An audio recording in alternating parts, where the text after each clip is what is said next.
Ngayong araw ay maglilinis tayo ng ating talungan. So tara guys, samahan niyo ako, maglilinis na tayo. Ito, mayroon tayong talong na mahaba. Sana all mahaba. So after ma-plaster ang camera, tara na! So ang ginagamit natin dito pala na pataba is puro organic. Nilalagyan natin ito ng rice hull. So yung rice hull na yon is nanggaling sa ating brooding pen. Pwede rin yung pinagbalatan ng gulay.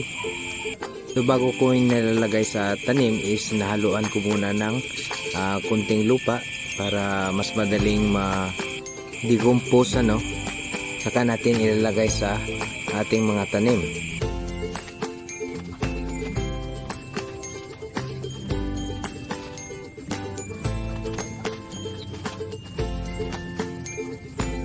Pugi, pakyut nga dyan.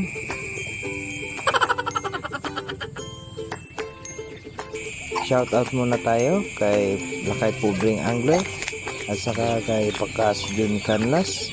Maraming salamat sa patuloy na panonood ninyo.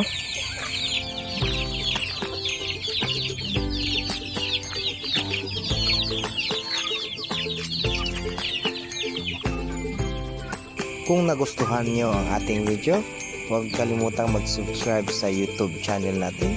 Leave a like and comment.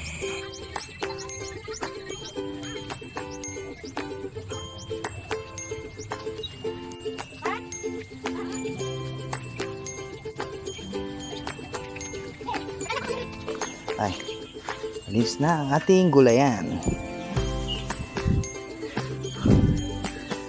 Yan. Tingnan nyo guys, maganda na.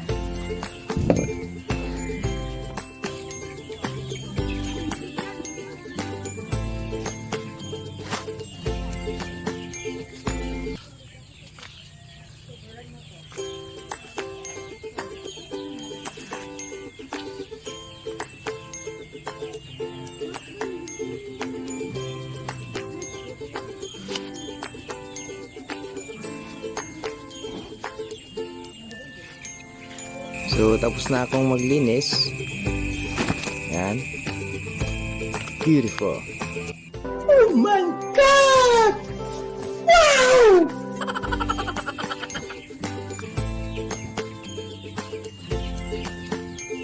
So mayroon tayong natumbang kamatis dito guys. Tara, tatalian natin ito. Kuha muna tayo ng alambre. Gagamitin natin pantalo.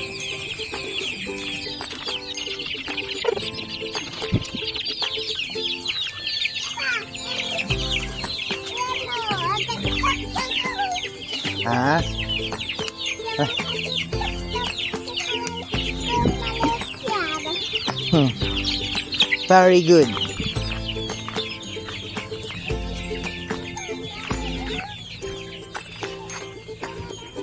So yan, tatalian na natin. Sayang kasi ito pag masisira lang.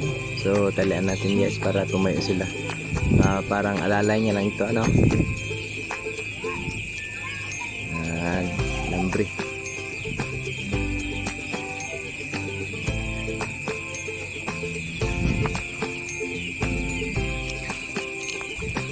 So mayroon na tayong mga nahinog dito yan guys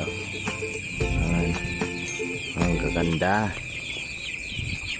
So yun lang, maraming salamat guys, salamat sa panonood.